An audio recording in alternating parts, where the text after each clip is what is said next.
guys, welcome back. This is Wargamer Sean, and we're here to continue our review of Codex Eldar Craftworlds.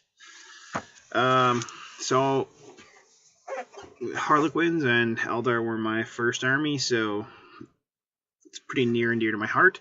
We're going to continue on the review here. We're going to do elites today, and the first one are the Howling Banshees, and I have to say, there's a few items in this codex that didn't really change that much, or potentially got slightly worse because they did change holofields now, which I figured they were going to because of what they did with Harlequins, Codex Harlequins. The holofields give them a 5+ invulnerable save versus +1 to the cover save, so they can't get 3-up covers for jinking anymore. But a 5-up invuln is pretty good, and I'll take it. You know, I like it on my Venoms. I've always liked it. I like it on the Harlequins, and it's okay. I'll take it with Eldar too. So potentially that got a little worse. Points and stuff pretty much stayed the same for some of the tanks and warwalkers, but aside from that, everything else pretty much got a little better, especially the aspect warriors. And our first one, the Howling Banshees, finally got usable again. The only problem is potentially a delivery method, although they can move pretty fast, as we'll talk about.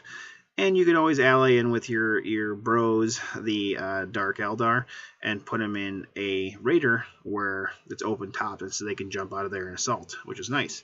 But Banshees, I think you're going to see the table again, which is great, because honestly, I have not fielded them since 5th edition, and even then I liked them, and I liked at the time in 5th edition, any power weapon went through even Terminator armor. They didn't have an AP value; they just bypassed armor. I still played a lot of Harlequins because I always liked Harlequins, and so they had rending, and so to me that was okay or enough, and their other benefits I thought outweighed the Banshees. So I played more Harlequins than anything. Now their Harlequins, their Harlequins kisses don't rend anymore. They've got a different rule. But we're not here to talk about Harlequins. We're talking about Banshees. Banshees. So, weapon skill, ballistic skill 4, strength toughness 3, wounds 1, initiative 5, assault 1, attack 1, leadership 9, like all aspects, and a 4+ save. The Exarch has weapon skill, ballistic skill 5, and strength 3, toughness 3, and wounds 2, initiative 6, attacks 2, leadership 9, and save of 4. They all have aspect armor, and shuriken pistols, and power swords, and banshee masks. No grenades again, but we're going to cover that in a second because it doesn't matter. They have Ancient Doom, Battle Focus, and Fleet. Now, they have a special rule that's called Acrobatic. A unit that consists entirely of models with a special rule adds 3 inches to its maximum move distance when it runs and when it makes charge moves. Furthermore, models with this special rule do not suffer the initiative penalty for charging through enemies through difficult terrain. So they still have the -2 going through difficult terrain because they don't have move through cover, but they get 3 inches to the movement, so you're kind of bypassing that -2, and you're still getting +1 inches, and you don't suffer an initiative penalty, so you still get to go at your initiative 5 or 6. The other cool thing is the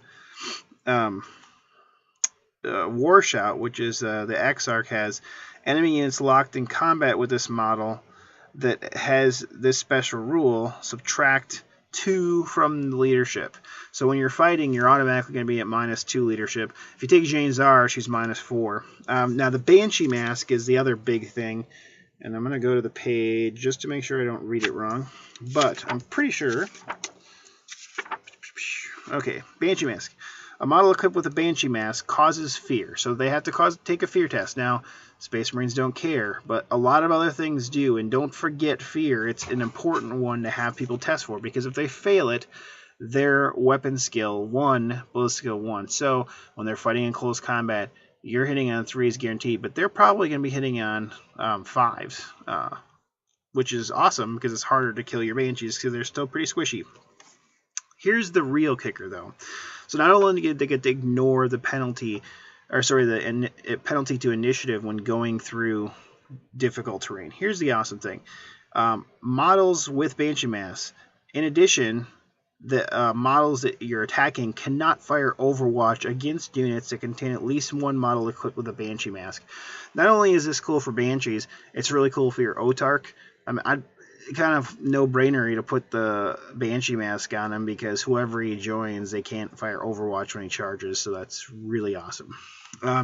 But Banshees too. So no Overwatch, so you're not going to get a bunch of Banshees killed in Overwatch. In addition, you get to go to initiative. You don't need your grenades. They don't need no stinking grenades for them. And they have the War Shout, which is -2 to a leadership. So think about this. You have to take a fear test, which is a leadership test. If you have your Exarch, it's -2 to leadership. So even if it's a, something that's high leadership, like say even Necrons, which are 10, now you're an 8. So now you're failing on an 8, or sorry, a 9 or more. If you have somebody in there with shenanigans, like an Archon with the Armor of Misery, or a Shadow Seer with the Helm, that's -2 to leadership, you could potentially have not only -2, but another -2 from Armor of Misery, another -2 from the Helm, so that's -6. That's most anything's going to fail that, or even just something else like the Shadow Seer or even the Archon. -4 is good. I mean, even against a leadership 10, you're still failing on a 7 or more because you're a 6. So that's something to keep in mind. It's going to make these guys pretty good in Assault. Now, too, remember we talked about the aspect formation. You should take 3 aspects, and you have to take an Exarch. But when you start the game, after you roll for Warlord traits, you can pick either increasing the weapon skill or ballista skill of everything in that unit. Well, if you're going like, which you probably are going to try to do, you're probably going to try to go with all your close combat, so Howling Banshees and Scorpions. Maybe even the jet bike guys. I apologize, I'm forgetting. But anything that's going to get into close combat, that's going to help. So potentially you're going weapon skill 5 or weapon skill 6 with your Exarch if you add +1 to that. Now remember, the Exarch has 2 wounds now, which is pretty cool. So each Banshee, you get 5 in this squad for 65 points. Every additional Banshee is 13 points. Howling Banshee Exarch is 10 points. Which is, honestly, if you're going to run the Banshees, I would put the Exarch in there. Plus, you're probably going to be running the Aspect formation anyway, so you have to have it because the formation requires an Exarch in each squad. I would upgrade her and spend another 10 points. So she gets a little pricey, but for her 10 points, and then another 10 points for the Executioner, because I think it's 151. I know it's AP2, which is awesome, because anytime you can get AP2 for Eldar, it's great. But I think it's +2 strength. Yes, it's +2 strength, AP2. Now it's two-handed, so she's only getting her base 2 attacks instead of having a bonus 1. But you're hitting at strength 5, which is good because Eldar aren't the strongest things out there. So I think that's good. She can take 2 mirror swords for 10 points. She can take a Triskel for 5 points. But then she has to get rid of her power sword. And honestly, I wouldn't. The Triskel, I think, is only throwing now, which really kind of sucks. Oh no, it is actually melee. I really wonder if Jane Zars didn't get screwed up, because the Triskel can be, it says it's user strength 3, range 12, assault 3, or user strength in melee AP 3. So it's potentially worth taking. I wonder if they didn't screw up Jane Zar, because that would have given her an extra close combat weapon, which would have helped her. So I bet that's a mistake, because the Triskel has that rule in there still. I'll have to write GW, and hopefully they'll FAQ it, in 5 years when the next codex comes out. But I don't know. I like the Howling Banshees now. I'm excited about them. And since Harlequins have been taken out of the codex, you can ally them in. But if you're not going to ally them in, boy, the Howling Banshees look pretty nice there. So I like the Howling Banshees. I think they're very viable again. Next, Elite's choice is the Striking Scorpions. They got good in last edition, and they're still really good. And they got even better because now the Exarch has 2 wounds. I like the Striking Scorpions. I still like the Striking Scorpions. I think they're amazing. They're just, and they're cool looking. They just are. So they're 85 points compared to 65 for the Banshee. So they're a little bit more expensive, but they've got a 3-up save versus a 4-up. Same stats as all the Aspect Warriors for the Exarch and the regular Scorpions. They have heavy aspect armor. Their Shuriken Pistol and Scorpion Chainsword, which gives +1 strength. I don't think it has an AP. I'm sorry I keep flipping around. I shouldn't assume, so that's why I'm checking, because you get cocky and you think you know it from the last codex, and it could have changed. So it's +1 strength, and it's AP 6. So it is AP 6, which is something. He'll go through those Orc T-shirt saves. So they're going to automatically have 2 close combat attacks because they got 2 close combat weapons. And they have Mana Blasters. Mana Blasters have changed. I know they have this edition. And they're actually better than they have been in a little while. In the 4th edition, they gave +1 attack, but in this one, in last edition, they kind of weakened them again, giving them a little bit of a stinger attack. But in this edition, I'm pretty sure they got better. Why am I not? Sorry, guys. What page? 154. Here we go. Okay. Mana Blasters. During the fight sub phase at initiative step 10, so right away, you roll a d6 for each model equipped with the Mana Blasters on a result of 4+. The enemy unit that is engaged with the model suffers a single wound. Saving throws can be taken as normal. Gargantuan creatures, you need a 6 instead of a 4. Still, you can wound a gargantuan creature on a 6, which is, I mean, that's powerful. So the Mana Blasters got better again, which is good.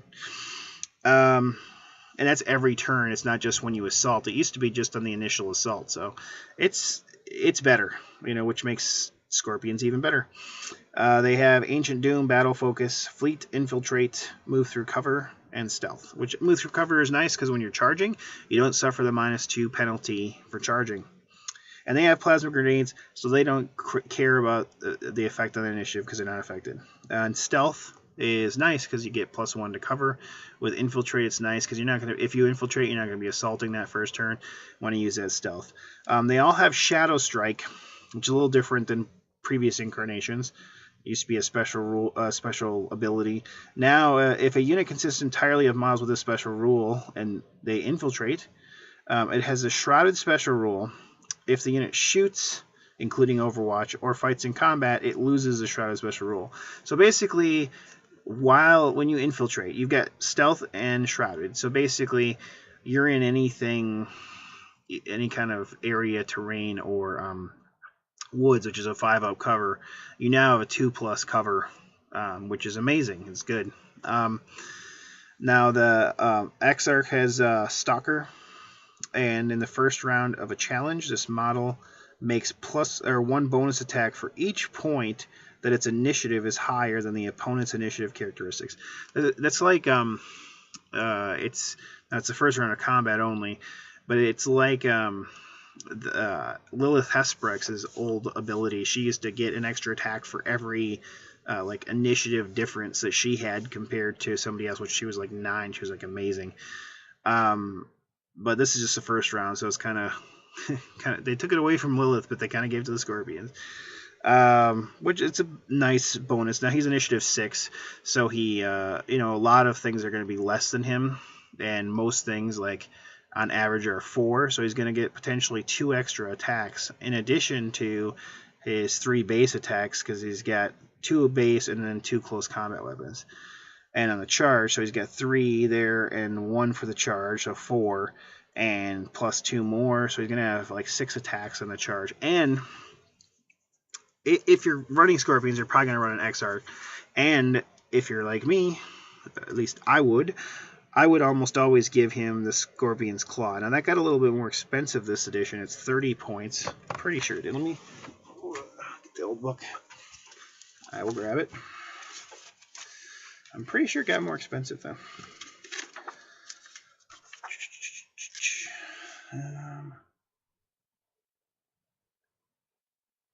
No, actually, I apologize. It is the same exact points. It is 30 points, just like it was last edition. But you know what's awesome is it goes in initiative, just like it did last time. It's AP2 times 2 strength. Now they can't get the bonus to strength anymore with Exarch power, but that's okay. It's still gonna be strength 6. But think about that. That's potentially 6 attacks on your first turn. It's strength 6 at initiative 6. That's gonna wreck some stuff. Then you know you're gonna a lot of times have something to challenge. So you challenge, you kill the sergeant, and potentially other things right away because you just bop the crap out of them. It's awesome. I mean these guys. I'm so excited about these guys, and I'm excited that Banshees are so much better. But I don't know how often I'm going to take them. I'm going to take them, but I'm not going to necessarily take them as much as I would the Scorpion. The Scorpions are just awesome, and probably if I run, and I'm going to play with the new Codex a bit and play with some things, but I'm probably going to run Scorpions and Banshees. But you know, probably my mainstay is my Scorpions. They're just amazing, and they're even better now. Plus, if you run why am I blanking? Blah blah blah.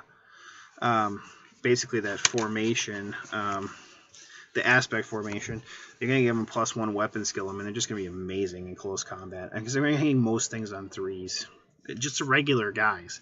But the Exarch's going to be even more. It's just amazing. So that's the striking Scorpions. Better, same points, but got can't take some of the powers, but they get one automatically, and they got +1 wound, and the Mana Blast got better. I mean, and they got moved through cover. I mean, they're just better all around. They're just amazing. I'm just giddy looking at them, and every time I read them, I'm like, these guys are so good. The hard thing in 7th edition is honestly, even with these guys, delivering them to make the close combat. The cool thing with these guys, unlike the Banshees, is they don't have to trudge their way across the board. They've got infiltrate, so they automatically can get close, and you can put them somewhere and hide them, and still, probably get into close combat before they die. Okay, next elite are the Fire Dragons. Fire Dragons are 110 points, same cost as before. Consists of 5 Fire Dragons. Same stats as all the other Aspect Warriors. They have a 3+ save because they have heavy Aspect armor. They have a fusion gun and melt-a-bomb. So they've got melt-a-bombs for close combat and their fusion guns. So most, they're the envy of most other armies that can take maybe 2 or 3 heavy weapons or special weapons. These guys can, take a whole squad of them. I mean, the closest thing I really think are Sisters of Battle. The Dominion squad can take up to 4 special weapons, and basically the superior, the sergeant, can take a combi Melta if she wants to. So that's about the closest one you're going to get. And these guys can have up to the squad of 10, and they all have fusion guns, which is amazing. They have Ancient Doom, Battle Focus, and Fleet. They have a special rule now. It's called Assured Destruction.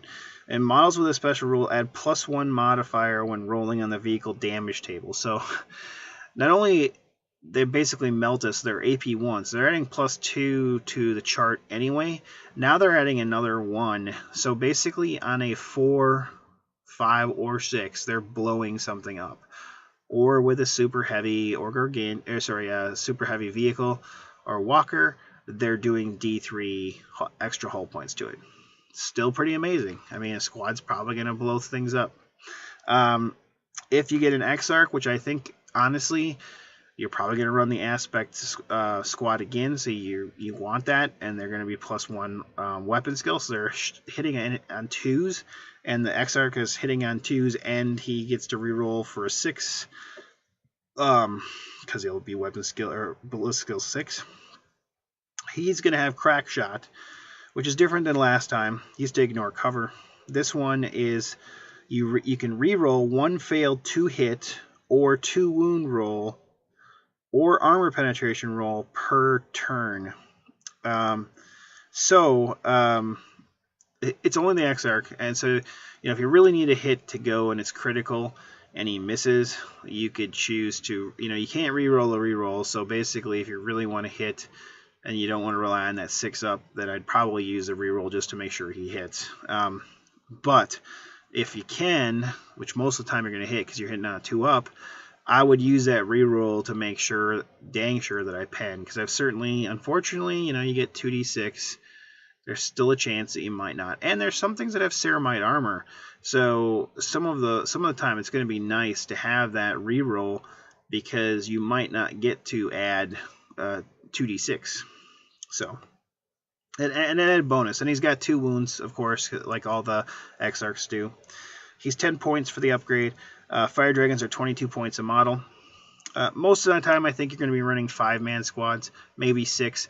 At Adepticon, I ran a 6-man squad, including the Exarch, and he had fast shot and a fusion gun, so he got to do 2 shots, which was nice. Their bullet skills 5, but he doesn't get that anymore. But I think it's still good. I think 5 or 6 man is probably what you want to do. I wouldn't run a squad of 10. I think it's a big point investment in overkill, because a lot of times, let's face it, unfortunately, they're gonna blow their wad, and people are gonna go, oh my god, it's Fire Dragons with fusion guns, I'm gonna blast the shit out of them. And most of the time, I mean, honestly, like when I took them to Adepticon, one of my teammates took them. I usually teamed up with them in my Dark Eldar.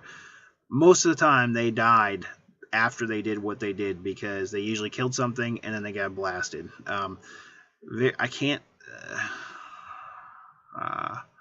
I guess I can think of one game, because they came down and blasted something, but there wasn't really anybody that could shoot at them to kill them the next turn. They actually lasted the whole game, but otherwise they always died the next turn. And usually they were coming down with a webway portal in a raider with an Archon, and so the Archon usually lasted a couple turns because she had the shadow field, but the Fire Dragons usually bought it right away. But they usually did their job. So they could take a Wave Serpent too. All of these guys can take Wave Serpents. You may use that as a delivery method. I don't think Wave Serpents are terrible this time around. They certainly got nerfed a little bit, but they're still viable. And without Laser Lock, it does hurt them a little bit. So let's move on to the next elite section. The next one is a Wraith Guard, 160 points. And you get 5 Wraith Guard, and you can get up to 5 more for 32 points a model. So they're 10 more points than the Fire Dragons. They have a Wraith Cannon, which is now a D weapon, a regular D weapon now versus the Distort. And they have Ancient Doom, Bulky, and Fearless. So they benefit from Ancient Doom and the fact that they have hatred against demons or Mark of Slaanesh. They're fearless, so they're not going to be taking any fear tests. So even though they're -1 leadership, it really doesn't matter with them. They can take Wave Serpent as designated transport, and they can replace their Wraith Cannons with D Scythes for 10 points a model. And everybody on the internet is, with their nerd rage and hatred, is going, oh my god, these squads with these D Scythes, blah blah blah blah. And they're like, you're never going to charge them. And you know what? That's something I will agree with you on. You're probably not going to charge them, but that's like any flamer weapon. They're going to get automatic hits, and there's going to be 5 of them with D3 hits. However, that being said, if I was running my Demonkin, I would still charge them. And how I would do this is I would go, okay, let's find some sacrificial lamb, or maybe a spawn with 1 wound left, or some flesh hounds that have very few left, or a biker that's got 1 biker left. I'll throw him in first. Let him overwatch, and hopefully he's close enough that he's going to be guaranteed to get the hit, so that get close combat. So if they decide not to overwatch, it's over for them. They're not going to get the overwatch. So they're going to overwatch him, and they're going to kill him. I don't care. My next squad's going to get in and rape the crap out of them or kill them. Yes, they're toughness 6. Yes, they're strength 5. They've got 1 attack. Their weapon skill is to go 4. They're going to die to either close combat, or they're going to get DACA to death. almost anything can shoot them down. They've only got a 3-up save, so anything that is AP 3 or more is going to ignore their save unless they're in cover. And most of the time they're going to come out, they're going to shoot, they're not going to be in cover, and they're going to die the next turn. So yes, they're going to kill stuff, and yes, potentially with the size they're going to kill multiple vehicles. But if you know you're facing this army with the size, don't clump your vehicles together. If you do, you're an idiot, because there's plenty of stuff out there that has haywire that's blast, and maybe that's cruel, but honestly, you are an idiot if you clump your vehicles together with something that has size in it or any kind of template. I'm sorry to be harsh, but that's the truth. Other than that, they're really not that amazing. I mean, let's look at the D size, page 149. I mean, honestly, and I think most Eldar players, I don't know, myself, I seriously see myself running Fire Dragons more than I do Wraith Guard, just simply because they're 10 points cheaper per model. They've got +1 on the damage chart for pens, and fusions, just more utilitarian. Now, are the scythes not good? Or the decan or the distort weapons not good? Yes, they are. But I think people freak out, and if they're shooting something, sorry, I'm trying to find the page here. If they're shooting something, yes, they're probably going to kill it, but a melt is probably going to kill something too. Now, it's true, if you got a big monstrous creature and you hit it with a D weapon, one shot may kill it, but then the rest of that squad's pretty much wasted, versus if I shoot a squad of Melta at them with my Fire Dragons, I'm probably still going to kill that thing. Maybe it takes all of them to do it, but that squad still did the same thing that the Distort weapons did. Now, with the Distort Scythe, they're destroyer weapons, but they're -1 on the D6 when you roll on the D6 chart on the D weapon. So that means that they're automatically not going to get a 6 result, which is just removed from play. You're still going to get your invuln save. Yes, it's still going to hurt vehicles. It's not going to hurt them as bad. It's probably not going to kill a super heavy. Well, the whole squad will, but one of them's not going to do that. It's AP2. So the D cannon is 12, or the Wraith cannon is 12-inch range, assault 1, and the D scythe is -1 on the chart, and it's a template. The heavy the heavy D scythe, which is on the vehicle we'll talk about later, it's strength D, AP2. Now, when you're looking for instant death from this weapon, they say to treat basically the size as strength 4. So most things are not toughness 2, unless you're Gretchen, which you have 1 wound and you're going to die anyway.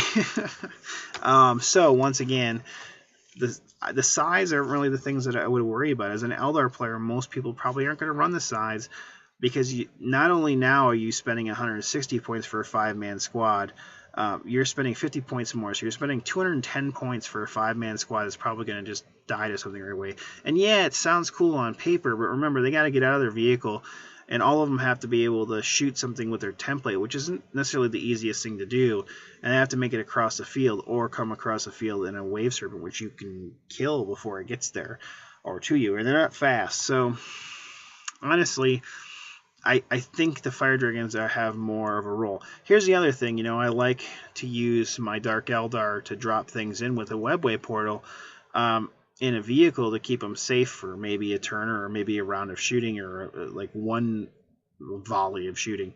You can't do that with Wraithguard, because Wraithguard take up 2 spaces, and the Raiders only have a 10-man capacity, so you could put them in a Raider and they can deep strike, but then they're going to move and they could mishap, because you can't put a guy with a webway portal in it. Now, if you run an Archon or somebody, Homunculus, or a Succubus with a webway portal with Wraithguard, you could run them just with a squad. But then here's the problem. They don't have battle focus, so when they come down, they're in a clump. That means that not all 5 of them are going to get their shots off, because they can't fire different targets unless you've got a squadron of vehicles, and then potentially they could. But you still are probably not going to get all 5 of them there. So that's a problem. Now they do get battle focus if you run them as part of that Wraith construct in the formations, but that's a really heavy point cost because you're buying Wraith Lords, you're buying 3 units of Wraith Guard or Wraith Blades, and a Spirit Seer.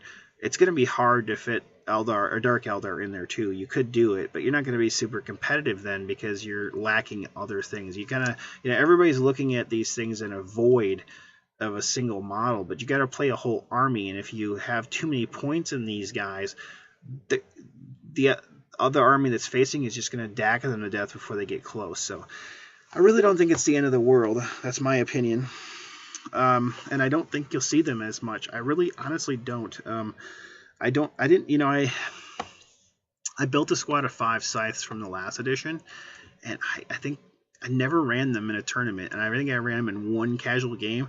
The rest of the time, if I used them, I just used the D cannons. I used it in 1 casual game. I used a D size against Tyranids before they got their new Codex, and I still ended up losing to them because there's just so much. The Swarm Lord was really good, and just faced a wall of stuff that I just couldn't kill enough of it by the time. I mean, yeah, they took some casualties, but once they locked me in combat, they weren't doing that much.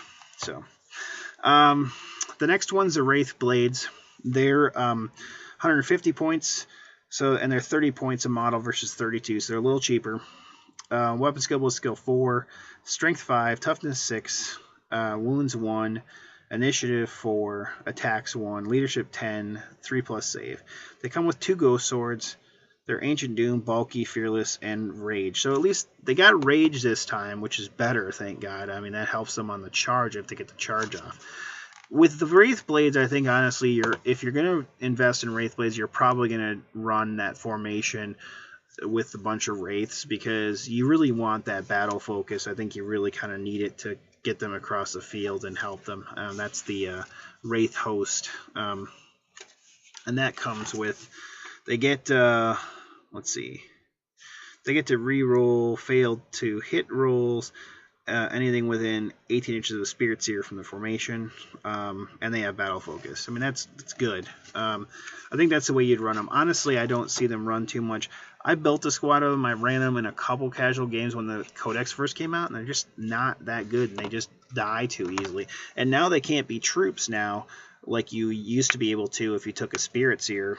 Man, I just don't see them being used too much. I used them before to kind of camp on or guard the rear flank with other stuff because they could kill stuff in close combat. Now the 2 ghost swords, I think the AP went up on them now. They used to be AP 3 and I think they're now AP 2, but let me check to make sure. Yeah, ghost swords. Actually, they are still. It was the glaive I was thinking of. The ghost swords are still +1 strength. Well, they didn't used to be plus any strength. They were just AP 3. Now they're +1 strength, AP 3 melee, which is good. The ghost axe is +2 strength now. It used to be only +1, and it's AP 2. But the stupid thing is, it's melee and unwieldy. You've got something that's Wraith that can handle like heavy distort weapons and you just shoot them, but yet that dang axe, they still are going with initiative 1. That's so stupid. That's so dumb. I do not understand GW's thinking on this. And then I think if you're going to run them, I think the Ghost Axe is the best. It's not that the Ghost Axe is so great, but the Force Shield is good. Because the Force Shield, hopefully it's still a 4-up. Ghost Shield.